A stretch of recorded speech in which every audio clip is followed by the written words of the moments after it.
This is The Wheel Weaves, a Wheel of Time podcast with no spoilers.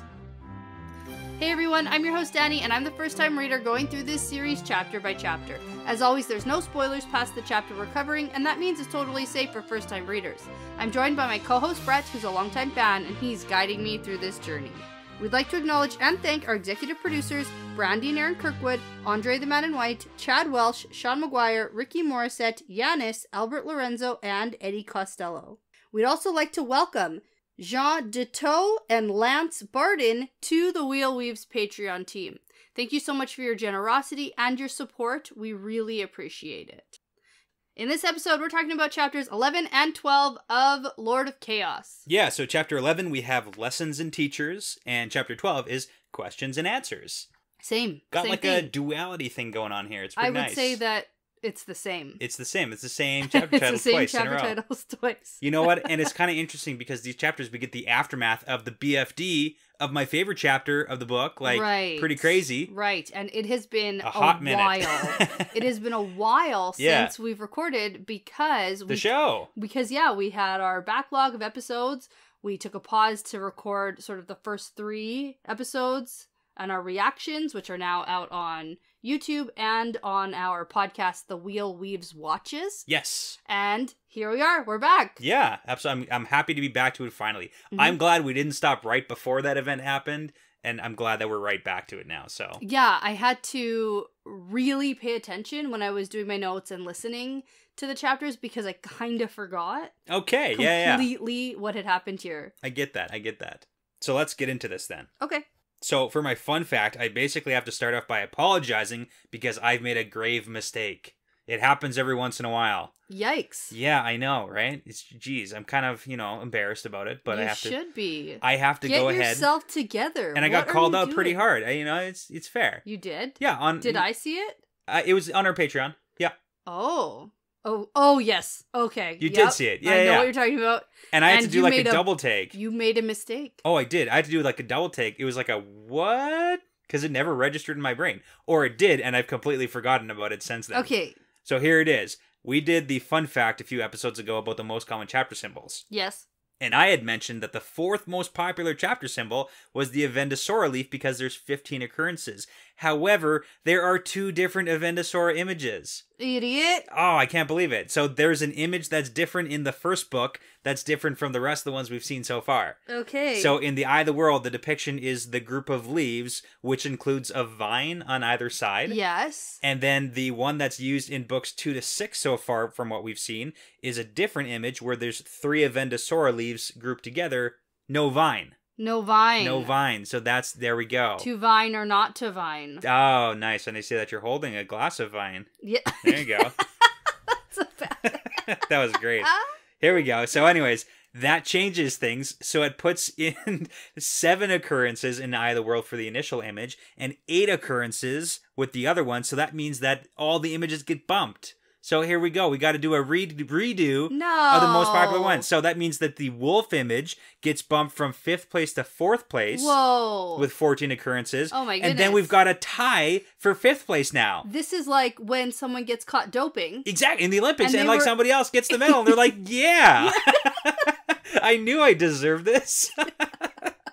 That's how these 2 who tied for 5th place feel. Okay. And the 2 images that are tied, which is interesting, at 13 occurrences each, is the 5 dice image and the dragon image. Oh, so we got the wolf, Perrin, and then Dice Matt, and then the dragon Rand. There we go. All together there. Okay, we did it. Although they were together anyway, they just got all bumped up. Exactly. Okay. So there you go. Correction to the fun fact is today's fun fact. I like it. Yeah. All right, now let's talk about last time we were here. Okay. Because I needed this refresher also. Okay. Nynaeve was having a very boring time in Saladar. Uh-huh. That's about it. Has that changed? I don't know. Yeah, it's a little more interesting this time. Okay. Something a little bit more interesting happens. That's true. Okay. Yeah, we'll get to it. She does some sneaking. Don't spoil it. Oh, sorry. That's the entire... It's the whole chapter. That's it. That's it. Okay, and then with Rand, he just got non-consensually bonded as a warder by stupid Alana. she did it. Okay. And there is a whole lot of aftermath that we got to talk about this whole bonding right, thing. Because, oh, by the way, a bunch of the Two Rivers girls are here in Camelin on their way to becoming Aes Sedai, and Rand scared the shit out of them. Yeah, he did. He was angry. Which is like, I get it. But holy moly. Okay. Okay, so let's get into it. Chapter 11, Lessons and Teachers. Aha. So, the chapter symbol is the Dragon's Fang. Yes. And we enter in a Varen perspective. Yeah, I like this. Yeah. And I have a follow-up question, because you have this whole, like, hate on for Varen kind of, sort of, like, you don't specifically like her. I have Dark Friend watch you do. for Varen. Yeah, no, Black I get that. Azure watch. Okay, so does your opinion change at all? Because, like, we're in her perspective for a while. Maybe. Okay, and it's like, I just had to ask, because I know that's, like, a thing that you've been talking about. Mm-hmm. Let me answer that after this, because Okay. I actually forgot that I thought she was a girlfriend. But you know what I mean, right? Because we've had like the Aes Sedai who are, Dark Friends and Black Aja, and then after the fact you're like, oh yeah, because she's talking about like the Great Lord or torturing people or like stuff like that. Yeah, wants all that the time power. I killed a bunch of kittens. It's crazy stuff. Yeah. Okay. But like, just like, see, as we go through this time, if you didn't already. Yeah, I'm kind of leaning towards maybe no. Okay. Like I just gotta, okay. Maybe no. Let's go, and then we'll see where it where it takes us. So Rand has just like stormed out the door, and Varen releases a breath that she's been holding. Yeah. And we get a lot of her internal thoughts here about how she had told Moiraine and Swan how dangerous Rand was, and a little bit of backstory. Varen was the only other one who knew what Moiraine and Swan knew about Rand. From what it seems, at least at that time. Almost at the beginning. Yes. Almost. Yeah, that was like very beginning of the series. That was like very early on. Mm-hmm. Yeah. Beginning of the Great Hunt, I think. Yeah, because that was in Faldara. Yes. Yeah, okay. When that all went down. That's right. Interesting note is that she thinks about she's been at like some delicate work for almost 70 years on her part. Ooh. Yeah. Well, we know she's really old. No, I know that. And we know she's been like paying attention. I oohed to her delicate work. Yeah. What's that? Are you being immediately suspicious? Like, I don't know. You're giving me like a squinty-eyed stare here. No, I just didn't. What is she doing? Well, she's been like, I don't know. We don't know what she's doing. That's what I mean. But what has she been doing? What's her... Clearly it's something about the Dragon Reborn, because she was watching Swan and Moiraine, and clearly she's been like researching. She's Brown Aja. Like, she's been reading about this crap, and she's probably been watching this come to fruition for 70 years. All right. Yeah. If that's all that it is. Just kidding. I'm kidding. I don't even know what to do. Okay, I'm just gonna I'll just let you, I'll just go away. It's fine. All right. So anyways, she thinks about how Moiraine and Swan did not listen to her, and maybe Rand could have even turned on Moiraine. Yeah. And she thinks with Moiraine and Swan both dead and the tower broken, and Rand might be possibly crazy, and that this is a bad situation. Yeah, there's a whole lot of stuff, and from what we figured out last time is it does seem like they just figured out about the whole broken tower thing. Yeah. Like, that is news. Rand informed them. Yeah, there's a lot of news. There's a lot of new information here, obviously. Although, I do think that they just figured, Rand told them that. Yeah, Rand confirmed it. They'd heard whispers since White Ridge. Right. But he, told them exactly what's up. All right. So, first thing Varen needs to do is settle down all of these young girls here. With Brandy. Hot tea and brandy. Yeah, mostly the brandy. Mostly make sure there's a good glug of brandy in each of those tea cups. There you go. Yeah. Because they're all distraught and crying and sobbing and weeping uncontrollably. Yeah. I love Varen's reaction, because it goes from like, oh, poor girls, get them tea and brandy, and like a second later she's like, I'm gonna smack one of these girls if they don't settle down. Calm the F down. And you know who has even less Alana. patience? Alana's got she started off with none. She's arrived at less than that. Yeah, and she snaps on them to go to their room. Plus, she does a little bit of channeling to emphasize her point. I do have a reference. Oh my god, okay. Okay, but listen. Okay. This is Honey, I Blew Up the Aes Sedai 2, the sequel. Okay. I don't know that reference. In the Eye of the World, when Moiraine blew up. Oh, yeah. I called it Honey, I Blew Up the Aes Sedai. Right, okay. You know, like, I blew up the kid? Not like blew up, boom. Yeah, like the movie. Like, grew bigger. Yeah. Okay, this reference is, I am not trying to rob you. I'm trying to help you. because she pulls a Gandalf. Alana pulls like a straight up Gandalf when Bilbo's like, "You're trying to steal the ring from me," and then Gandalf gets all big and loud and scary, and he's like, "I am not trying to rob you." And just like Alana, she gets big and scary, and it's like, "Go to your room, or I'm gonna, you know." Okay, for me, this is Moraine 2.0. And for me, this is Gandalf. Okay. Yeah. Okay, well, and the reason you got so excited about having a reference is because we didn't know if we had one, because we have new shot glasses. That's right. To drink out of, yes. And I didn't know if I was going to have to make something up later. But we got it. You got it. Nailed it. Nailed it. So we got a package from Hannah, and these 2 shot glasses are specifically Lord of the Rings shot glasses. Yes. And we may have 2 other Harry Potter shot glasses for another time. Excellent. I'm so excited. So mine says, 1 drink to rule them all. And mine is the beacons are lit. Perfect. Yes. Cheers. Cheers to that.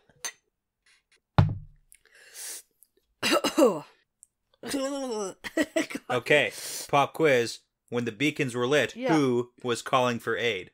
Oh, the place with the gate. The place with the wall. You know what? I'll accept it. Let me think. You got this. Helm's Deep. Oh, nope. Oh. Ooh. You should have just, like, pretended that. Wasn't that the Battle of Helm's Deep? Yeah, no, it wasn't. There was a Battle of Helm's Deep, so, like, that points to that. Okay, it was the White Tower. Oh, really? Yeah. The White Tower? Minas Tirith. That's another Gondor. reference. Gondor calls for aid. The White Tower is another reference. Yeah, I know. It's the same. Totally. Yeah. Okay. Yeah. Gondor calls for aid. Yes. I don't think I can edit that one to sound good. Oh, yes, Daddy. You're so good at this. It was Minas Tirith. Oh my gosh. Okay. It's good, like, robo editing. It's fantastic. Yeah, no. Okay, let's continue with this because, like, there's actually stuff to talk about in this chapter. There's, like, some stuff. Okay.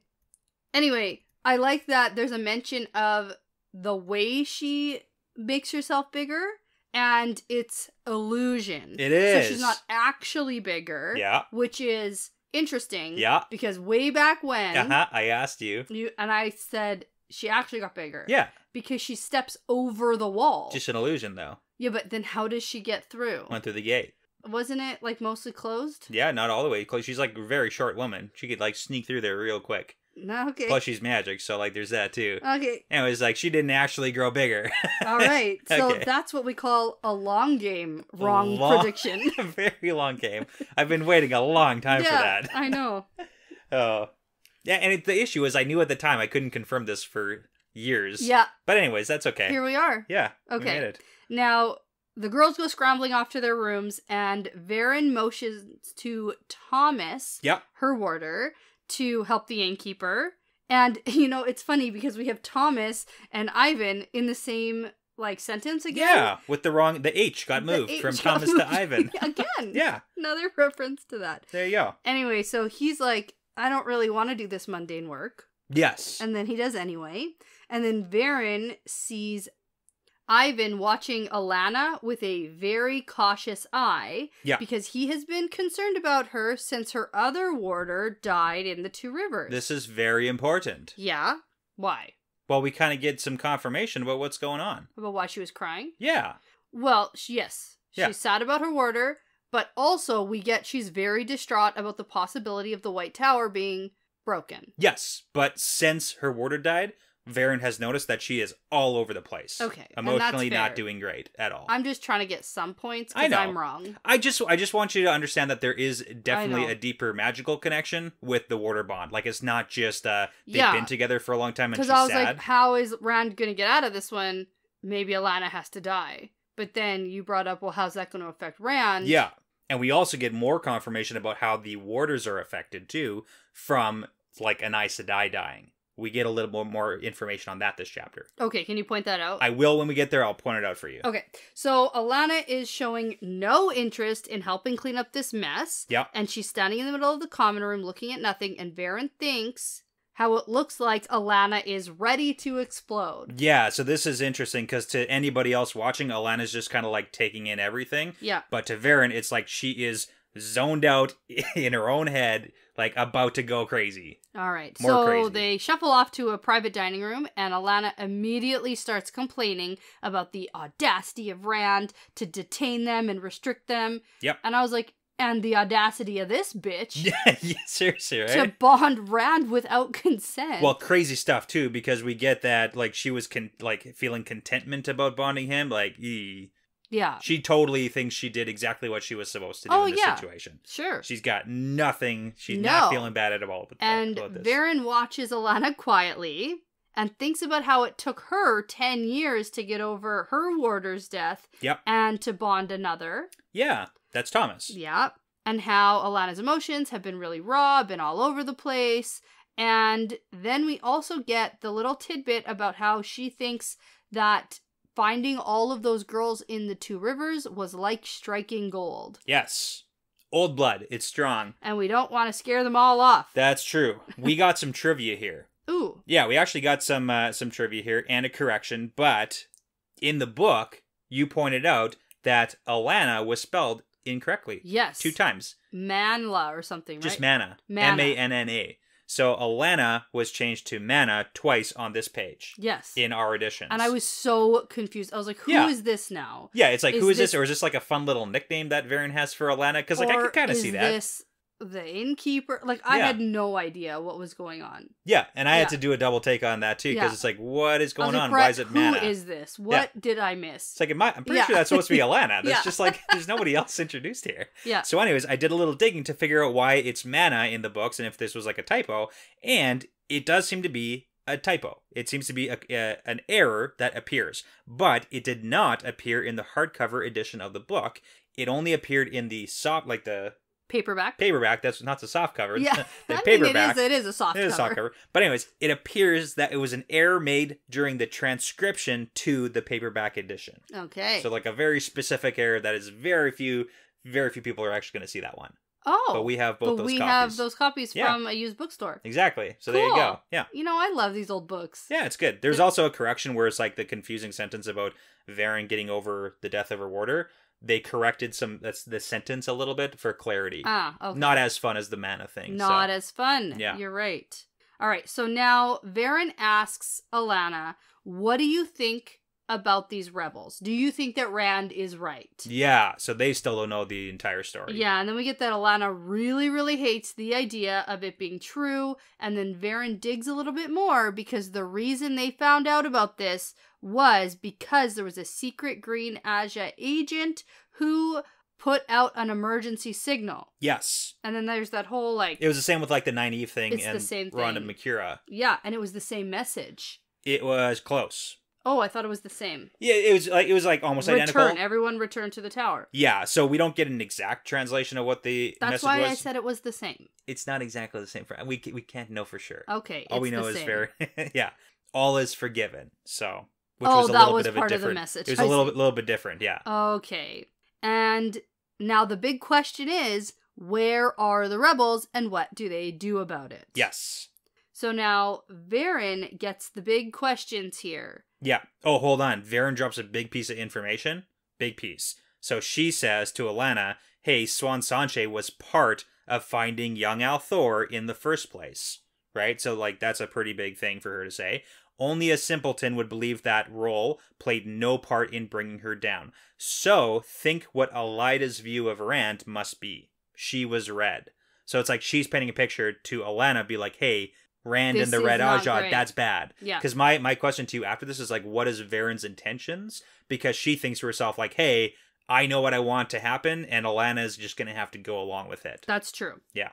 Okay, because she asks Alana, by the way, what the fuck were you thinking bonding him like that? Yeah. Which is funny because I wasn't sure if this was like a plan. Yeah. That they sort of had together. Yeah. No. That part of the plan was not part of the plan, but there was a separate part of the plan, which was like try and shield Rand. Linking and shielding him. Yeah. That seemed to be a plan, but not bonding. And Alana's just like, what? It was the logical thing to do. He was right here, and I should have done it a long time ago. Yeah. There you go. It should have been done a long time ago. I don't think Alana cares who did it. She just wants him under leash. Yes.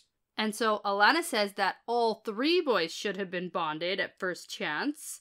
they're too important to run loose, Rand most of all. Yeah. And then Varen is like, well, you had Perrin in your grasps and you did not bond him. That's true, because Fael threatened to murder her. Yeah, this is actually pretty crazy, because a heated promise from Fael, if Alanna did any such thing, she would not leave the Two Rivers alive. So whether or not there was actually any danger to that made Alanna do a double take and be like, well, maybe I won't mess with this one. Yeah. So that's pretty big, like, good for Fael, that was a thing that Alanna was going to do. Yeah. Like, that was going to happen. And my biggest question about all of that is, how did Fael get any sort of inkling that was a thing? Well, she was watching real close everybody who was trying to, like, sneak up on Perrin. Yeah. If you remember, there was a whole bunch of people. But this is the piece of information I was talking about, the water bond, of how the water is affected. Because Varen thinks, like, okay, but that wouldn't have gone so well, because had Fael known more about the bond between Aes Sedai and Gaiden, that threat would not have worked.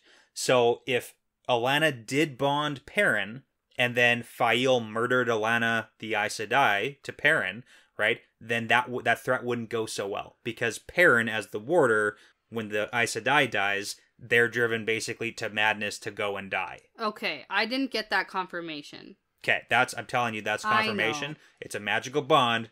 Warder basically is going to seek out death. Okay. And that's why Maureen had to pass the bond, so that Lan didn't do that. I thought that was just a Lan thing, because Lan is... It's like, a Lanism, yeah. Forever has been seeking death in the Blight. He has been. Yeah. He has been, but it's a more specific thing of, like, I really have to pass that bond, so he legitimately doesn't go and do that, because he would have. Okay. Yeah. All right. Interesting, then. Yeah. Oh, also funny, because she thinks that, hey, nobody's bonded anybody against their permission for, like, thousands of years, or hundreds of years, Hundreds of years, yeah. Which is like, that's what you think. Because Elaine. Oh, right. I'm just saying. Oh, that's true. That did happen. Just because you're not aware of it doesn't mean that it hasn't happened. Yeah. That's true, actually. That's very true. Yeah. All right. So now Varen asks, now that you have him, what are you going to do with him? And Alanna just goes off on this rant about how she can't believe how strong Rand really is. Uh-huh. You know, maybe if they linked sooner, they would have been able. And it's like, no, it doesn't matter if you were linked sooner. Wouldn't have worked. Wouldn't have worked. Yeah. And then Varen thinks that she's going to need all 13 to be able to shield him. Yeah, and like maybe. We don't even know how that works exactly, so. Yeah. And she also, side note, thinks if we had linked when she bonded, does that mean we're both bonded to him? Yeah, that's also a question. Yeah, no like, one really knows. They're not going to go and try that, so. No. All right, so they move on to the topic of Rand and his amnesty. Yeah, for men who can channel. And Alanna doesn't even believe it's real. And Varen corrects Alanna when she calls Rand a false dragon. And then Alanna goes on this big rant about how there probably aren't even any men. No decent man wants to channel. And if there are any, then we must stop them from gathering. She's like going off and off and off. A whole bunch of stuff. But they have a school for boys who want to learn how to channel. Yeah. And who want to learn how to do other stuff good too. Yeah. Yes, they do. Good one. Thank you. So anyways, Alanna really doesn't like this situation. No. Like, I want to point that out now because of the way Varen thinks about things. I kind of see them on opposite ends of the spectrum right now because Alanna is raging against everything that's happening. Yeah. Like the Broken Tower, the amnesty, and Varen seems to be a lot more chill about everything. She's like, yeah, let's... Well, she's a brown. Yeah. It's like, cool. Yeah. Well, not put that in my notebook. Not cool. Yeah. But, like, interesting. Like, cool. Yeah, like that kind of cool. Like not that. not like cool. Right, and then Varen says, okay, well, first things first, we just need to figure out where Rand is keeping all of these men. Yes. So, prediction time. Which Are they going to find out where they're keeping all the men? Well, what does Rand immediately do? Goes to the place where all the men are. And what can Alanna and Rand do now? Feel where each other are. Yeah, very specifically where they are, at least the direction. But he flits all around. He does, which is fair. But it's like the first place you go. That can't be a good thing, right? No, but I don't think she's in her right mind right now to be thinking, where would Rand go? Would he be going to the place that the... Well, they also don't know that he can travel. Oh, no. Like, that is new information. Really so it's going to be like her. One place and then another place really far away.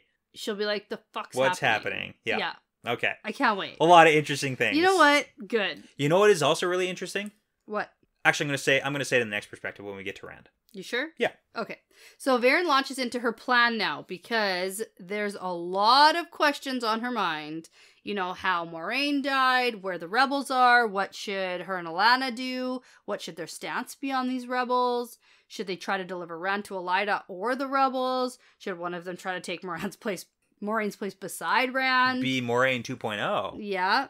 And Varen thinks that she knows the answers to some of these questions, but doesn't think Alana's gonna like it. Yeah. So she'll have to keep her in the dark for a while. So where do you land on Varen? Overall feelings, impressions, how are you feeling about Varen? Still super medium. Okay. Yeah. Do you feel at all positive that she's not taking a hard stance against Rand right now? No, because the Dark One doesn't want Rand dead. What does that have to... Okay. Alright, I guess that's all I'm getting, so... That's all you're getting. Alright. I do appreciate that in her head, there was really no indication. Like, we got nothing. Literally nothing. Like, yeah, she's just a floopy brown. Yeah. Who's I actually did have a funny note about how being in the head of a brown Aja is very dull. Yeah. It's I love very her like perspective. It's like I told you from the beginning, like, I love Varen. I know. I feel so personally offended right now. I know. It's interesting though, because we see her from the outside very spacey. Yeah. Oh, huh, what? What did you say? But like her brain is going. Going. Yeah. Yeah. Connecting the dots here. Yeah, I actually do like that very much. Okay. So, Rand's perspective. Yes. We're going to jump right into that. He's racing back to the palace after this whole bonding incident, and he's way ahead of the Aiel, and even Bashir's men can barely keep up, and Rand can feel Alana, he's aware of her, and he thinks how she can probably do the same with him. Yeah, and what else can she do? That's the big question. Right, and so Lews Therin is just like cackling about his pride in Rand's head. Yep, and the Rand best part? doesn't try to silence the voice. Yeah, that's always good when you stop trying to tell the voice in your head to be quiet. Well, he's got too many other things to be thinking about. A lot of people in his head. It gets worse. It gets worse. Okay, so at this point, Rand is basically sprinting through the palace, ignoring everyone, and he makes it to the Great Hall, where he opens a gateway and immediately goes through, but he raced here because he needs to be at a place that he knows well in order to gateway, right? Yeah, that's true, Okay. but the biggest issue is that he's going by himself. Yeah, he has 0 guards. And just jumping through. Yeah. And it's like, no one's going to be very happy about this because he goes anywhere and there's like 100 maidens. I feel like anything right now is Rand gets a pass. Yeah? Yes. Okay, free pass. Okay, you get to do whatever you want to. This is a big life event. But it's like, this is not a safe thing. He's the Dragon Reborn. He shouldn't go anywhere by himself. No, I get that it's not safe. Yeah. Bad safety decision. Sure. But pass on anything stupid or like mental health wise that he does. Yeah. Okay. Because I get it. Okay. This is a traumatic situation. Yes. Okay. Let's get into his totally normal laughter. Ha ha ha ha ha. Well, because he falls to his knees. Yeah. Because he goes through. He goes through, and now he's on the other side, and then he falls to his knees, and then he can feel Alana way further away. Yeah. So it's like still there. And then Rand is super bitter because he had the whole, I thought I could handle 2 Aes Sedai because... Well, no, he laughs bitterly. Yeah. That's different than bitterly. Being bitter. Well, he's bitter. He's bitterly laughing. A little bit bitter. But that's the thing, because he totally handled Elaine and Egwene back in the day. But it's like, hey, these are tricksy Aes Sedai. They got tricks. Yeah. And he dropped the ball hard. Yeah, because he's like, I can, and he clearly can handle the strength of 2 Yeah, you can Aes cut Sedai. them off, but it's like, one of them did something to you, and now that's permanent. Can't handle it. Yeah, there you go. And then this is the thing. He starts to laugh, and then he can't stop laughing. Yeah. So this is bad. And then it gets worse. Is this a situation where you either laugh or you cry? Maybe. Like, I feel like I'm just giving Rand all the passes. But it's like, then it gets worse. Because the next part is where it gets worse. Because that's when Rand goes on and he thinks like, my overconfidence has gotten me in trouble before. Oh, Back when I thought that me and the 100 companions could seal the boar safely. And then Rand's like, that's not me. That was you. And then he gets up and starts shouting, get out of my head. All of you get out of my head. because there's too many people in his own head. So it's like it gets worse, and it's like if anybody saw this happening, oh my God. this is bad. Yeah, and that lady who was staring daggers last time, is probably it's like doing luckily that again. He's far enough away that he has to like enter the farm. Yeah, so, but geez, okay. Yikes, and then LTT is just giggling. Yeah, I love when it's described like that. But I do want to mention that Luz Theron seems afraid of Alana in his head, or in Rand's head, because they're sharing the space now. They're roommates. Alana and Luz Theron are roommates. Who's this other roommate that you brought in and I didn't approve? This gives how'd she get added to the lease? New mention to living rent-free in your head. Yeah, totally, right? Okay. Yeah. But yeah, LTT seems to like hold up pretty good in Rand's brain, and it has like a separate stream of consciousness. Yeah, he's got his claws in there. Yeah, a little bit. He's there, and he's not He's not leaving. Okay. All right, so we get that Rand has traveled to the farm. Yes. Yeah. And things have changed in some ways. Yeah. You know, Sora Grady. Yep. That's the woman's eyes. Yep. From the woman's chapter eyes. title. Yep. She's the only woman left here. All the others have gone, and Taim is training 7 students in a cleared out area. Nice. So we get to see a little lesson that's going on. Yeah. They're blowing up rocks and making shields to protect themselves. Which is like, that's first step into rocks. Weapons. Yeah. Because if you remember, it's weapon time. So it's like, we gotta make weapons. It kind of reminds me of Egwene being taught to blow up trees. Yeah, exactly. Yeah. Like 100%. So it is important. A couple things, like just for, our information, 4 are the originals, are from the first testing. Okay. So we got 7 total, 4 originals. So we got Jur Grady, Dahmer Flynn, Eben Hopwell, and Fedwin Moore. Okay. Okay, so we got 4 OGs, and we got 3 new guys. Cool. Yeah. 3 newbies. Yeah. So Taim sees Rand and comes on over, leaves the lesson behind, and Rand's like, is that safe to leave those guys doing that over there? Yeah. And Taim's like, yeah, they're basically using the power always and never stop, and if they hurt themselves, it's a lesson. Yeah.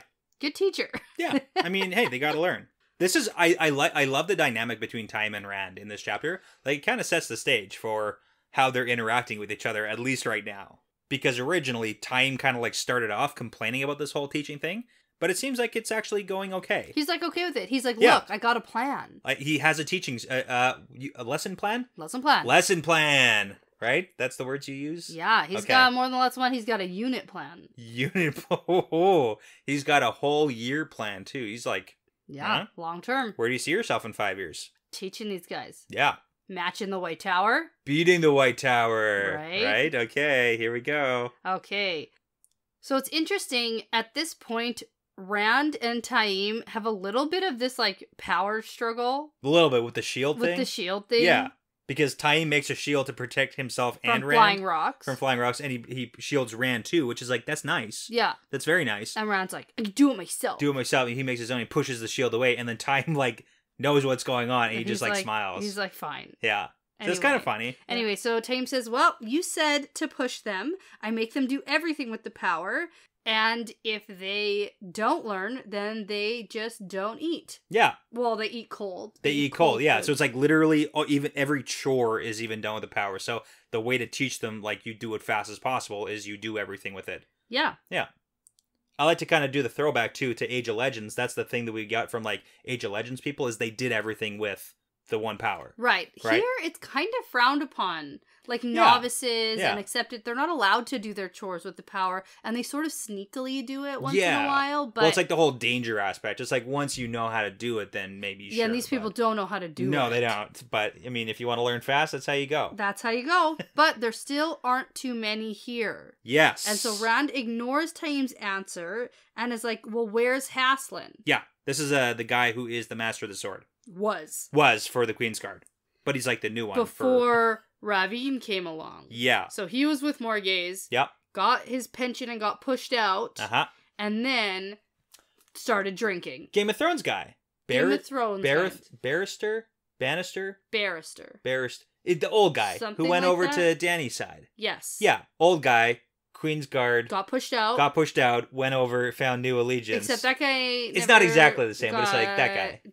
Turned to the drink. Right. Okay. Yeah. Okay. Yeah, because now this guy is only effective when he's not drunk, which Yeah. seems like none of the time. Yeah. But anyways, it's an interesting thing that Rand wants this guy to teach the men how to use the sword. Yes. Because Taim's like, I don't even know how to use a sword. I almost cut my hand off or whatever. Yeah. Like, I stabbed myself in the foot and I don't use it. Why do we need to do this? And that's kind of was Bashir's stance as well with Yeah. Rand. He's like, why are you doing this? Why do you need to do this? Nobody does this. Yeah. You have the magic stuff. Do that. Yeah. And then Rand's like, what happens if you can't channel? Which is, like, fair. He's got a point. Yeah. Whose side are you on? Rand. You want the men to learn how to fight with a sword too? Definitely. Okay, I just thought you might be on Oh, no. Yeah, like, It's I think Taim's got a valid point. No. Diversify. Diversify your tactics. Okay. Sure. Yeah. Okay. Mm-hmm. Like, I get where Bashir and Taim are coming from. Not really, no. I don't. You don't? Okay. Well, I get it, but I don't get it. I I just don't agree with it. Yeah. All right, so Yeah. Rand tells Taim the news that there are Aes Sedai and Caemlyn, so the trips to the city need to stop. So that's happening, apparently. Yep. Taim casually mentions about blowing up some Aes Sedai heads if Yeah. you need. Because I'm going to remove the problem. it's pretty for similar you. to blowing up rocks. It's just like a little different, but we could go smash some Aes Sedai heads. If There you go. want him dead, like, I'll I do can it. do that. I can do that thing. And Rand's like, if it comes time to kill any Aes Sedai, I'll let you know. Well, first he says, if I wanted them dead, I'll do it myself. Yeah. It's like, really, Rand? Really, Rand? Really? You're Because gonna it's do- a woman. Right? Okay. Mm-hmm. No. Women aren't allowed to get paper cuts near Rand, Exactly. because then he would die of shame. Exactly. Yes.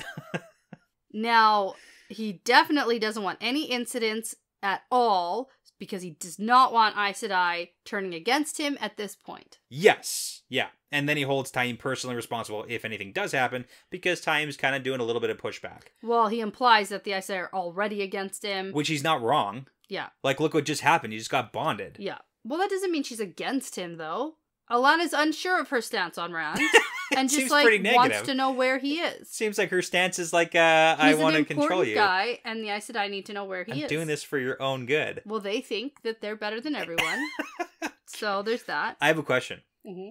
Rand specifically said, you already said it, but I'm going to say it again. He said, until the time comes, I don't want any incidents. Like, if the time comes to kill Aes Sedai, I'll let you know. Yeah. Is the time ever going to come where Rand is okay and, like, gives the orders, let's kill Aes Sedai? No. That's never going to happen in the series? No. It's never going to be, like, a showdown against Aes Sedai. I really hope. Well, like, with I mean- Rand's view on hurting women, Yeah. I just don't I get where he is right now. see it. You don't see the path of that. I don't see the path to that. I mean, like, no. Crazy scenario. There's a bunch of them attacking him. He's not going to, like, go lethal against them. He's going to, like, set his phaser to stun only, or... right? I just can't see it being like a calculated attack. Okay. Yeah, I don't think it's going to be like Maybe in calculated... defense, but not like a strike at them. Maybe. Okay. I just like to put I those guess thoughts it in your head. depends on the trajectory of his mental health. I was going to say, like, if LTT gets a What's little bit the stronger grasp of there, Mhm. maybe Luce Theron's like, maybe we should What's be doing the this. decline going to be like? Yeah. You know, how much pushback is there going to be with this, like, school he's clearly building? Yeah, like steep drop off too into craziness, even more Yeah, so. because but... I mean, if any Aes Sedai come near and try to Ooh. stop him from teaching these men, Well, you know there's an embassy on their way here, so... yeah, Shoot. but they don't really know about... No, they don't know where it is. And it's not like... Yeah. The thing But that they're the getting thing wrong... that Varen just said, Yeah. that she needs to find them and stop them. Yes. Or I think Alana said Alana that. said it, but yeah. But, yeah. I could see Rand being against any Aes Sedai who aren't for this. You're either with me or you're against me. That's right. Black Right. or white. There we yeah, go. Yeah. Good. Oh, so much stuff. All right. Okay, let's get to the new plan. Time's recruiting plan. Right, because we basically have a wagon of applicants coming into Caemlyn every day. Yeah. About 18 since Taim have arrived 7 days ago, so we get a time frame. Yep. And only 3 since then could learn to channel. Yeah, so those are three new guys, And right? at this rate, they can match the tower in 6 years or so. Which is pretty crazy, but Rand does not have 6 years. That's not good enough. So Rand is like, well, But think about what this. do you want to do? That's insane. That's so crazy that in 6 years, at the rate they're going, they could match the tower numbers. That's not crazy. Do you know how bad the White Tower is at recruiting? That's what I'm saying. It's crazy. They've had thousands of years. That's what I'm saying. That's why it's crazy. Like, to think that with their current recruitment strategy of bring in some wagons of people. Yeah.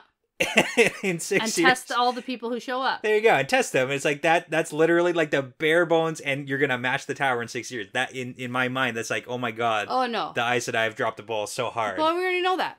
I know, but it's like more proof that it's like, you know? I don't think we need any more proof. We get it. So, Taim is going to recruit by going through gateways to visit 2 or 3 villages per day. Yeah. You know, seems super safe. It's no problems. It's not terrible. I don't know. Didn't we just have this whole discussion about how Rand shouldn't just be making gateways in random places? Well, you know, go and slice people in half. Just like a couple, maybe. That's not like casualties. Don't know who's on the other side of it. Well, it's dangerous. It's a little bit. It was too dangerous for Rand. It's Taim though. Like we're willing to make that sacrifice. Yeah. What about the people he chops in half in random villages? They're just commoners. They don't really matter. Oh, Brett, are you a Terran? Oh, you might be a Terran Lord. Okay, that's a good joke. Anyway, so the plan is visit some villages and then leave Damer Flynn in charge to watch the lessons because he's kind of He's a little bit ahead. He's a little bit ahead. He's a little bit ahead than everybody else. Yeah. And you basically have to stay like one lesson ahead of the students. Basically. That's all you gotta do. Yeah, and then he'll just take a couple of the men with him, say he's recruiting men to follow the Dragon Reborn. Be vague about it. Yeah, and see who wants to come back to get tested with him. It's actually a pretty good plan because he's going to frighten off the people who like really don't want to do it. You can snag a couple guys and then just bounce and you're gone before the village gets all up in arms. So you're really getting only the people who really want to be a part of this. Right. Okay. And then it seems that Rand is considering this option. Yeah, because there's a second part to that. So it's not just about recruiting men who can channel. Because Taim says, and then we'll test everybody who wants to come. Because we're not talking about that in the village. But anyone who can channel becomes part of the, men who can channel. And they want to follow you. And the ones who don't can become part of your personal army because you need to start building an army of your own. Yes. You can't just rely on, like, Bashir's army because he's tied to another nation. Yeah. You got to start your own independent dragon army. That's what you need to do. Yeah. Taim doesn't know about the Aiel who are wearing the thing on their head. But all the Aiel are basically Rands anyways. But it's like some are more so, it seems. Mm-hmm. But he's got a plan. Yeah, and then he says, I'll make you a wager. Yeah, I love this. The first day I recruit, I'll find as many men who can learn as have walked in here in a month. And not only that, Taim says that he'll match the White Tower in less than a year and make every man a weapon. Yeah. And Rand is like, let's do this. Okay, fine. Okay, do it. Yeah, I'm so excited. Yeah. And we only had a little bit of LTT being like, kill him now. Just tiny. Just a smidgen. Like so much so I didn't even need to mention it. He's worried about that other crazy chick in his head. Yeah. In their head. The new roommate up there. Oh, man. Okay. All right. So that's the end of this chapter. I love it. Now, chapter 12 is called Questions and Answers. Yeah, we're doing a thing. The chapter symbol is the Flame of Tarvalin. Yeah. So we got a yin and yang. Yeah, we do. Thing, back to back. Aes Sedai symbol. Yeah. So we enter in a Nynaeve perspective. Back in Saladar, Nynaeve and Elaine are in their room, and Nynaeve hasn't slept well in 3 nights because everybody of this hates whole it. White Tower sister being here. Yep. Elaine says to Moghedien, you said those flows could slip through undetected. Yeah. And from what it seems, Elaine has been trying to spy on the Aes Sedai in the meetings with no luck so far. Yeah, because they're trying to get through the ward against eavesdropping with a new kind of weave to get through it. And it kind of sounds like the weave was detected. Yeah. Did they, get caught? Well, we don't know. It's maybe detected, but, it didn't work, whatever. But, fun fact here, the bird that Elaine was tending is free now. Good. It's wonderful. Or it died. No. Nynaeve says it's free. Oh. They set it free because it's better now. Okay. I didn't catch that at all. I thought it was just empty. The first paragraph. And we were assuming... Okay, well, good. Yeah, the wicker cage was empty. The song Sparrow set free. She wished she was free. Oh. And Nynaeve wants to be gone. I don't know if you got that this chapter. She doesn't want to be here anymore. I got it. Yeah. And I'm all for it. Let's leave. Let's get out. The way we're reading, it's really dragging it out a lot longer than it really does. But... It really, really, really does. And so now we also get an interesting side note about how Nynaeve has sort of been taught how to use the whole detachment thing to ignore heat or cold. Yeah. But Moghedien says you have to work with the power for a long time to be able to do it. And the Aes Sedai say, you'll learn eventually. Yeah. Which, like, we know is stupid because we know it doesn't have anything to do with the power. Yeah, from what Rand said. Yeah. Yeah, because Taim taught Rand, and Rand was like, oh yeah, it's nothing to do with the power. Yeah. And it doesn't seem like that's a thing that is different for men and women. Like there's some... No. Because the power Lan stuff... could do it. Yeah, well, the power stuff is the stuff that is different between men and women, not this, like, mental trick. Right. So, yeah. Which is what it seems like. But everyone's just, like, lying to Nynaeve. I don't know. Like, teacher, like, they're so hot. Yeah. Help. Don't do it. Teach her the mental trick. All right, so they've been attempting to spy on these meetings now for 3 days since Tarna, the red sister from... Tarna. Yeah. Yes. She came to Saladar, and so the hall sitters aren't saying anything, and neither are the main 6 Aes Sedai. The ones who are, like, really in charge here? Yeah, but we're just pretending that they're not. Yep. And even Swan and Lyanna are being kept in the dark. Yeah, they really want to know what's going on here. And nobody knows. And Swan and Lyanna also... don't sweat, and they can't touch the power now. So, like, that's another... Yeah. We got it. Yeah, okay. it's a mental trick from everything we've seen. Right. Okay, so Elaine has to leave now, though, because she has to teach more sisters about making terangrial, which she's, like, really done with. Yeah. She is not as enthusiastic about being here. As she was. Yeah. Once was. Yeah. Yeah. All right. Even though nobody here even is showing a talent for it. Yeah. And Elaine tries to give Nynaeve the Adam bracelet, but Nynaeve shakes her head because she's supposed to go help a gray sister and a brown sister with some note-taking. Yeah, there's this whole background plot of Janya and Delana and the note-taking. It is like... That's not about actually note-taking. It's so drawn out, and it's so long, and it could be one paragraph. And it's actually not even a thing, so it literally doesn't matter. It's like a ruse to get information that they already have. Yeah. Yeah, but it seems like, okay, so being in Nynaeve's head... It really just draws to the fact that being in Saladar sucks. It sucks. Yes. Yes. Jinx. Yeah, seriously. I think we spent too much time together. Oh my gosh. Okay. Oh, also Nynaeve has another lesson with Theodrin. Yeah, for the block thingy. For the block thing. And then Elaine leaves and keeps the bracelet on. Yes, because she's also not going to leave it on the hook, because Nynaeve freaks out about it. Oh, yeah. Well, I mean, to be fair, if anyone finds it and puts it on, then they have control over Moghedien. Oh, yeah, so, it's a bad situation, like, if that happens. But anyways. This whole situation is bad. It's all bad. Yeah, it's all bad. It's very bad. All right, so now Moghedien and Nynaeve are alone, and Moghedien says, maybe you should go to Althor. You and Elaine should go to Caemlyn, to Rand, where she can be queen. Yeah, and you can do whatever, right? So, okay. And then Moghedien starts doing a whole lot of taunting. Yes. She's sitting up a little bit straighter. Uh-huh. Being a little more bold. A little confident. Talking about Semirog torturing people. Yep. And Nynaeve doesn't do well here. Nynaeve realizes she's being way more forward and doesn't understand why Moghedien is acting like this. And then she's like, oh shit. I'm not wearing the bracelet, and this is the first time I've been alone with Moghedien when I don't have the bracelet on. Yes, and she can't even, like, torture Moghedien even just a little bit to get her to stop talking. Yeah. I mean, she could, if she's angry, but, you know. And not even really then, I don't think. Well, you could use the power and, like, I don't know, smack her or something. Yeah, she could, but she can't.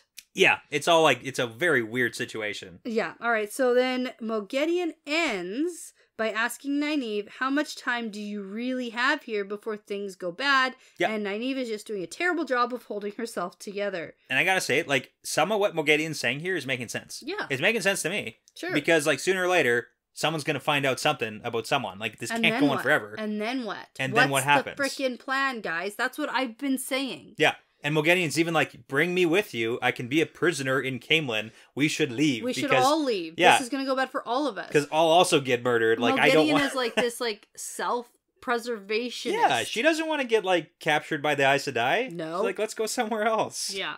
And so Nynaeve ends up leaving and gets away from Moghedien, but not before telling her to clean the chamber pots. Shut up and clean the poop buckets. Yeah.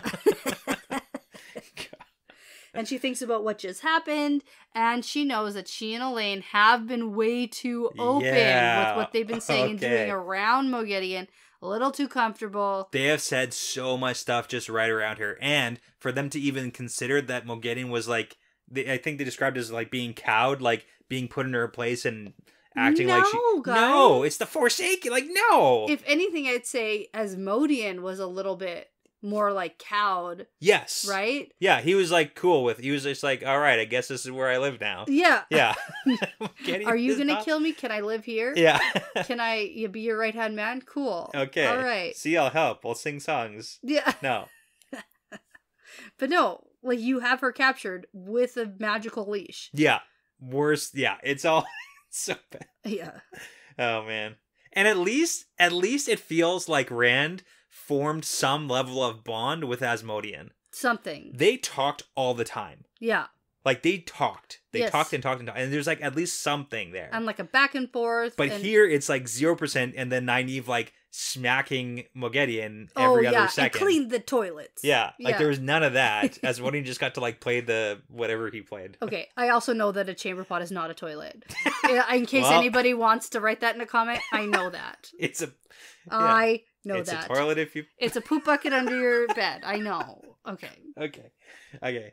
So now Nynaeve thinks back to what's been going on in Saladar over the past few days since Turna arrived. Everyone is very quiet, super guarded, on edge. Yeah. And they're not supposed to let anything slip while she's around because nobody's supposed to talk about things like the Camelin embassy for Rand or Logain or the army. And then there's Gareth Bryn, who's parked himself outside of the little tower every day. Well, he's doing the thing because they promised him that they weren't going to abandon their plan. That was one of his things. He's like, hey, once we start on this path, you finish it. We're doing this. Yeah. So he's parking his butt there, and the Aes Sedai don't like it. No. They don't like it that he's there. No.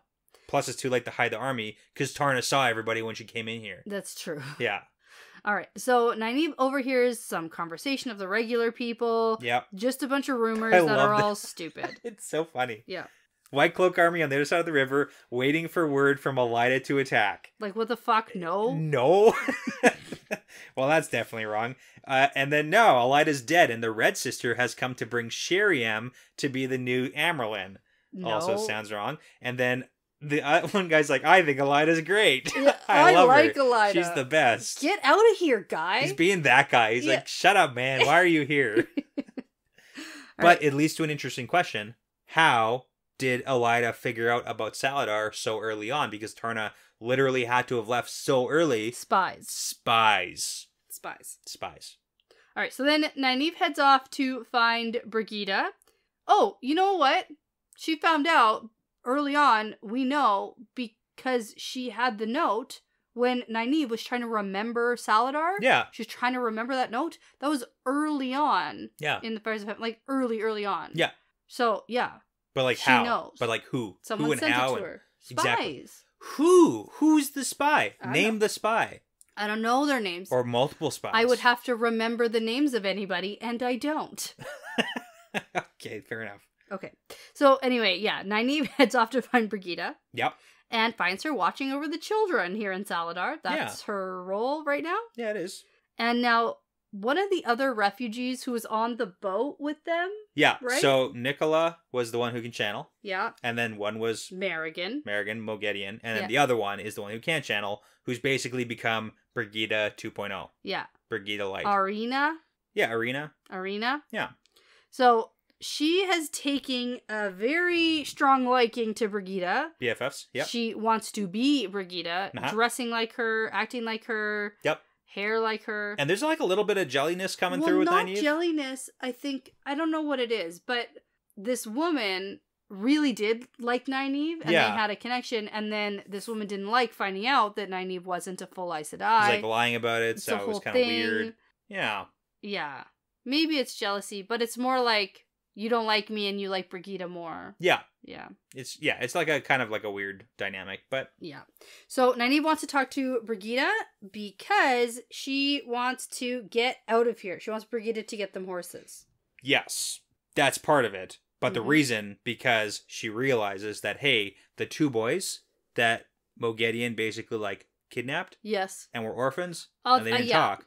They're talking now. Yeah. And then they're Nynaeve's laughing, like, they're playing with the other kids. oh my god, how long until these two stupid kids are like, oh, that wasn't my mom, she kidnapped us. Right. And then that opens up a whole... how often is Moghedien actually spending any time with these two children? There's a whole lot. And it's like, and what clicks in Nynaeve's brain is, oh my god, like, how long till these kids start talking? Yeah. So that's why she, like, goes on, like, I don't know if she goes, like, you know, ghost white, and it's like, oh no, because Brigida's like, wait, what just went across your brain? Because you look like you saw a ghost, basically. Yeah. Yeah. I think that Nynaeve went to talk to Brigida because she wants to leave. Or about the spying thing. What spying thing? Oh, about how she wants to spy. Asked her to spy. Yes, she does. That also happened. I remember that. Yeah. Yeah.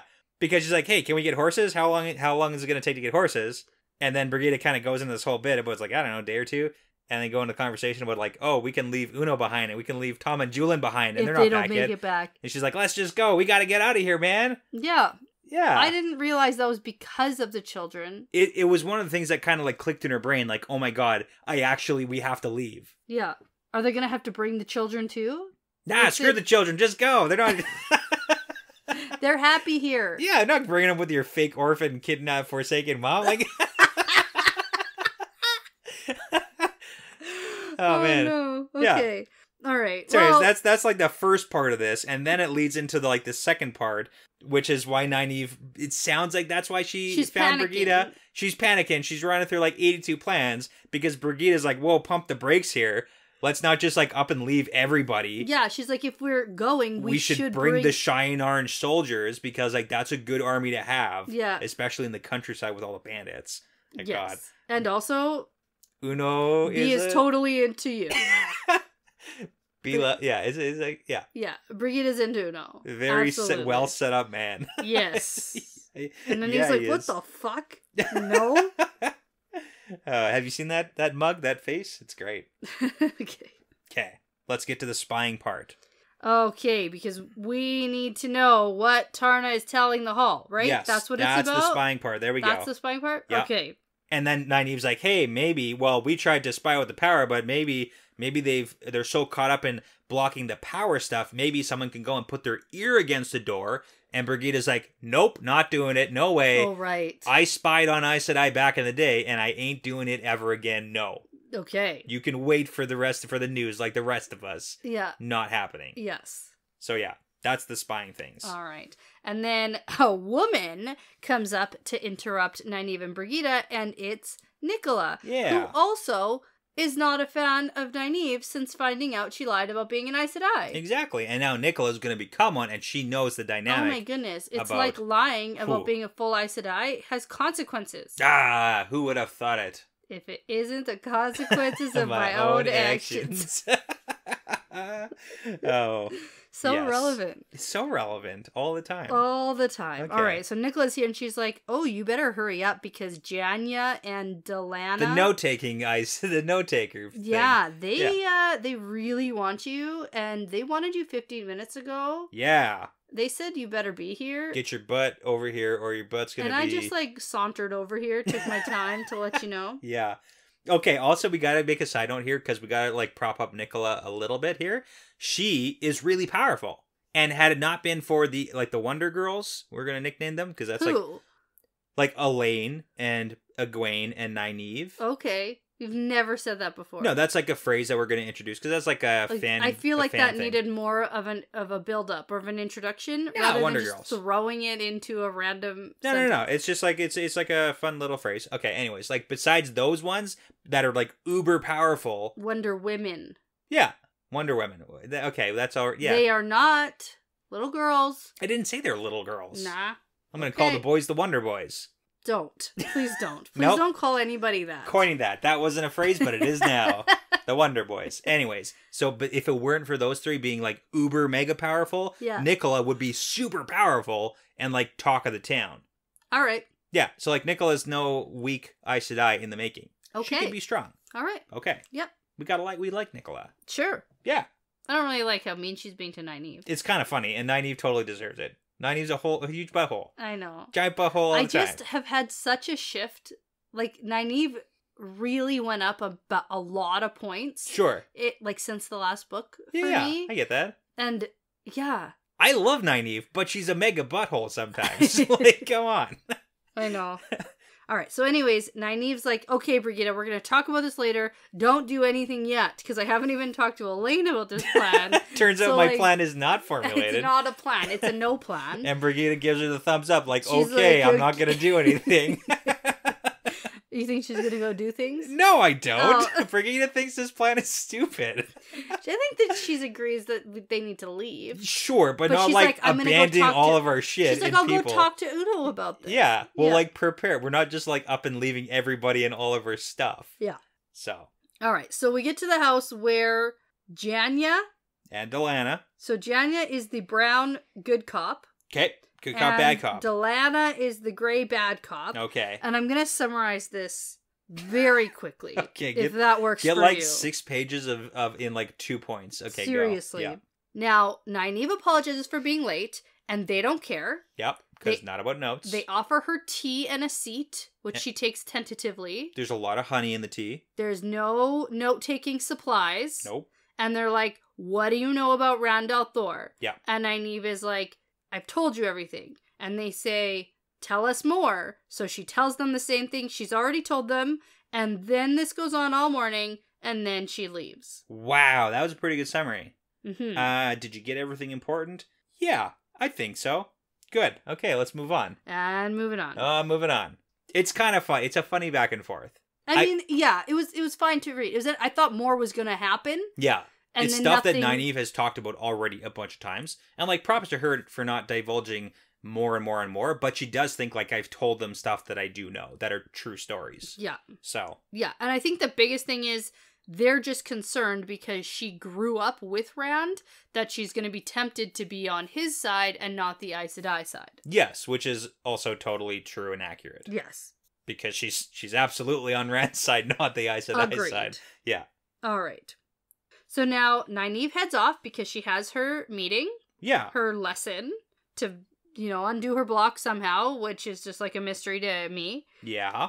She is on her way and ends up passing the place where the meeting is happening. Aha. Yes, it is. So she takes her own advice, which she just told Brigida to do. Yep. And goes to push her ear to a door. And the entire time, she thinks like, oh, I'm a coward, and I wish I wasn't such a big coward, and I wish I was brave like Elaine and Brigida. Yeah.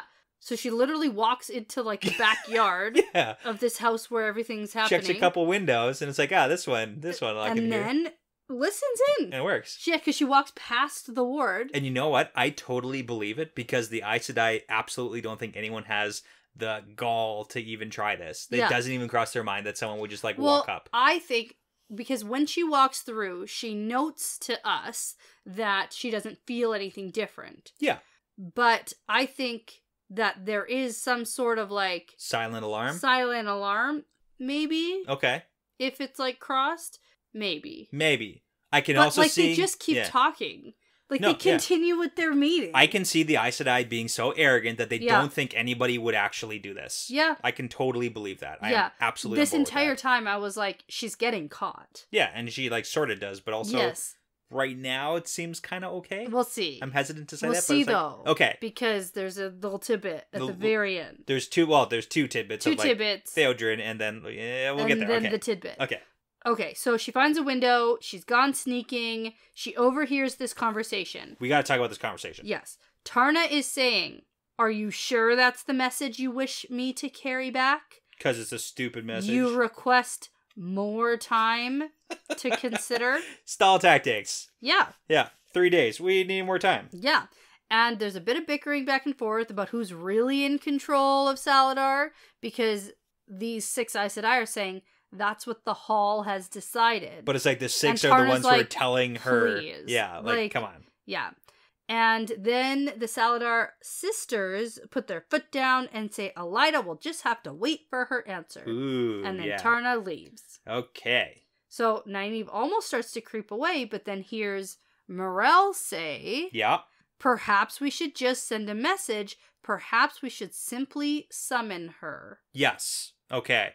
And the other sisters get huffy about following proper ceremonies. Yeah. Because they must meet every letter of the law, otherwise it will be used against them. Yes, okay. What are they talking about? The new Amerlin. Okay, good. I just want to make sure we're on the same page. That's been the thing. That is the thing, and that's what they're talking about. So they got to follow all the proper ceremonies, which must mean every letter of the law. Otherwise, it's used against them, which makes sense. If they're like trying to raise an alternate Amerlin, they have to do it by the book, so it's not like an invalidated Amerlin. Right. Kind of makes sense. Yeah. And the interesting part we got to talk about is they want to send a message and just like simply summon her to us to come here. Yeah. So okay. Come here, and then we'll tell you later. Yeah. We'll tell you later why we want you here. Whoever you are. Okay. Egwene. Okay. Is that what you're going? I want to ask. Yeah. Like, that's what you were going let me with. tell you the next sentence. The next thing that Nynaeve overhears. Okay. They're all questioning, like, how long do we wait until we act? Yeah. Because now, like, the pressure is on, the time pressure. Because they stalled for more time, but it's like, how long can they wait? And then one of them says, as long as we must. We have not waited this long for the biteable child just to abandon all our plans now. Okay, so they've waited a long time for the biteable child. Mm-hmm. So I had to look up what biteable means. Biddable? Biddable? How do you say it? I don't know. I say biteable. I think it's biddable. It might be biddable or biteable. The important part is the definition. Someone who is like meekly ready to accept and follow instructions. Yeah, so somebody who's easily manipulated. That's who would how they I consider think a biteable child? Like, who is that? Well, because they're arrogant Aes Sedai. Okay. They think literally anyone who's not an Aes Sedai. Okay. So that's why you think it's Egwene? Yeah, one, especially the word child. Right? Okay, because I can see that. somebody who's not an Aes Sedai is a child. Okay. Because an Aes Sedai is a sister. Okay. Right? But here's the issue. Amerlin. Yes. And they have to follow the letters of the law, and they don't have the oath rod. Sure. That's what I'm thinking here. Like, how are they... Because how do you get her to become Aes Sedai and then become Amerlin? And then raise her. Yeah. Okay, so how? Yeah. Go on, explain. That's it. That's all I got. It's how are they going to get the oath rod? It's a mystery. Okay. Is your guy wearing a hat? That's the Guess Who jingle. She's not wearing a hat. Guess who? Yeah, okay. Oh yeah, guess who? It's just like, I get that you really want to Egwene, but it's like, how does I do want to Egwene for no reason. How do we get from there to from where we are to like where you think they want to be? No idea. How do we get there? Doesn't even matter. And what's the time frame here? Does it matter? It kind of matters. Yeah. Also, they're like, hey, we should just send a message and summon her. Yeah. But like last chapter, they don't know where she is. I thought they knew she was with... They know that she's with the Amis and the Wise Ones. But they don't... Send a message. We had some Aes Sedai ask, like, do you know where Egwene is? Like, where physically... Like, they don't know physically necessarily where she is. They don't need to know. Send a message through the Wise Ones. Okay, in Teleran Riyadh. Okay, we're still... Okay, they fill some gaps, and I like it. The only reason I'm stuck on this Egwene thing, I'm just really digging my heels in, even though it doesn't make sense. I mean, Moraine said it way back in the day, too. Yeah, that she could be Amerlin. Yeah, she's like, you keep on this track and you're going to be Amerlin And then Elaine is like, we're going to be Queen and Amerlin together. Sure. And then her testing, which went all wonky. Yeah. Right? Okay. I'm just on this train, whether it makes sense or not, also because I have no one else. Okay. Because I actually did spend some time... Can I point something out? Okay. So in the testing for Egwene, what does she say when she's Amerlin? She says something. Yeah. I have a secret to tell. Oh, I never held the oath rod. Right, and that's why that was part of it. Yeah, yeah. That was part of part of it. She's just gonna go on forever. So they're gonna be like, sure, you can be Aes Sedai, but you don't have to take the oaths. Like, that's a pretty BFD for the Aes Sedai, whose entire especially thing. Because right now they're like, we have to follow every letter of the law. Like, their entire deal is like, as Aes Sedai is like, we take the 3 oaths. Like, that is a thing that it is. You do that. Yeah, but yeah, that's part of it. That just makes it even more clear. Oh man, that okay, it's Egwene. Okay. Yes, I did spend some time thinking about who else they could possibly be talking about. Exactly. And I actually can come up with no one. Yeah, unless it's like somebody like we don't know at all, and it's just like, oh, it's like another Aes Sedai that's like in the mix. Which seems stupid. It could be. It could be like, the only other thing I was thinking is maybe like Alana, like, or a Varen, because they're the only other ones out realistically who were out of the tower that we know of when this happened. And that was the thing that Swan was implanting, right? The idea Sure. behind, like, this should be somebody who wasn't there. Yeah. So they can be neutral. And so the only other Aes Sedai that I know of were Alana would and be Barry. pretty sweet because it's like, hey, you know who's bonded to the Dragon Reborn? Alana. Our new Amerlin. Yeah. So, I mean, there's that too, but hey. Yeah, that's the only other thing. That didn't seem like a planned. But then none of this makes sense. Exactly. Yeah, no, I get what you're counting. Yeah, I get that. And, like, how they get a message to her, and, like, why is she a biteable child? Yeah. Biddable child. I don't know. Yeah. All right. Okay. Let's move on because that's it. Got no answers. It's a mystery. All right. So now the Aes Sedai are leaving the room. Nynaeve peeks her head just to see. And the room is empty. The ward drops, which startles her. And she goes to leave. And she turns around to see Theodrin there staring at her. Yeah. She's like seen her come out of this like... just like watching her spying. Yeah. And Nynaeve tries to act totally normal and doesn't say anything. And just walks over to her because they have a lesson to start. Yep. And so Theodrin says, have you been keeping calm? Doesn't say anything about any of this. We're ignoring all this. We're ignoring it because there's not much to say. And then Theodrin says that they're going to start their lesson in a way that's more direct than last time. Yeah. So it's like Which no is like, conversation. what does that mean? Yeah, no conversation about this whole situation. So like the two questions I have for you is she gonna like rat out Nynaeve at all? I guess it depends on the bond they formed and what Theodrin's personal views on the matter are. Okay. Yeah. Fair. Second, just like big picture. Or maybe she also wants to know, and maybe when they get in private, she'll be like, Tell me what they said and I won't rat you out. Yeah, I mean, a little bit of blackmail. So he's like, yeah. I like that. My big overarching question about the Theodrin situation is, do you think that she's going to be successful and break Nynaeve's block so we can get past that whole Nynaeve has a block thing? No. She's not going to be successful? No. Really? You're pretty confident about that? Yeah. I think that Nynaeve's block will break. But not from her. Not from a lesson from this woman who somehow broke her whatever by having a woman in the room instead of a man, and then somehow she was magically healed. Yeah. Like, no. She doesn't know. Like, her instructions to Nynaeve were only be calm. Yeah. Think calm thoughts forever. Have you tried not being angry? Yeah. Have you tried that? You should try that. But here's the thing. At this point, she's not just going to be able to channel if she's calm. Has she tried, like, breathing in and holding it for 10 seconds and then breathing out? Yeah. Has she tried yoga? Right? Okay. So I just don't think that this is how we get to it, because Nynaeve's issue, we heard from Moghedien, and I said this last time or a couple times ago, it's not that she needs to be angry. It's that she needs to be distracted from her fear. Yes. I don't think that Theodrin is going to be successful because she's not actually targeting the actual problem. The issue is. Love it. Okay. Good analysis. All right. Let's talk about that last sentence. The very last sentence. Yep. Neither of them saw the someone watching them from a second-story window. Yeah, the woman watching them from the second-story window. Ooh, spooky. It was a ghost. I don't know, Swan. That's it? Yeah. That's the guess? I don't know. Swan. It seems super nefarious, like... Yeah, it does. Yeah. And it turned out that house had been abandoned for 30 years. It's like, we know all the houses were abandoned for 30 years because it's Saladar. But right. Yeah. Good joke. Yeah. Good joke. But okay. Any like that's it? That's it. I don't know. Okay. I guess we'll find out. I thought you'd be like, ooh, it's like a Forsaken or something. I thought you were going to go like more like, ooh, big bad. Forsaken. It kind of reminds me of the woman in the white dress in all those... Yeah, totally. In that... Where were we going? The Great Hunt? Yeah. Yeah. We were going to do something. Find the horn. Yeah, and the woman who was a Forsaken. Lanfear. Yeah, Forsaken. So it's like, true. Okay. I don't know. I don't know if it matters. Okay. Because Nynaeve was supposed to be with Theodrin anyway. I'm so surprised that like this big cliffhanger drop, and you're like, it doesn't matter. It's nobody. It was a cleaning lady, and she's just gonna go about her day because it doesn't matter.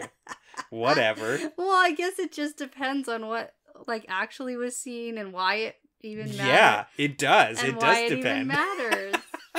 Okay. At this point, there is so much stacked against them that I just need them to get out. They gotta go. This is just another thing to add to the list. Okay. Of like, are they leaving? Are they gonna leave? They better. Okay. I'm gonna throw my book in the fireplace if they they don't leave here. The most important question, are they going to bring Tom and Julian? Are they coming back in time to go with them? Like, it sounds like the Shienarans are going to go. Like, that sounds like Brigida's putting her foot down on that one. But Tom and Julian, are they going to get back here? Are they actually going to go to Camelin to Rand? Or, like... Yeah, I don't really know. Yikes. The only thing I have right now, I want to read on. It's been a long time since I've read. True. We've been really wrapped up in the show stuff. So I want to read and I want to recollect my thoughts and then like have some... See where we're at. Because I might have had more speculation when I initially read these chapters, whatever it was, a week and a half, 2 weeks ago. Yeah. So, yeah. My message is I request more time. Relevant. Okay, good. All right, so before you get caught sneaking around listening to conversations you're not allowed to be listening to, I'm going to say that this is part of the pattern now. Yeah, it's part of the pattern.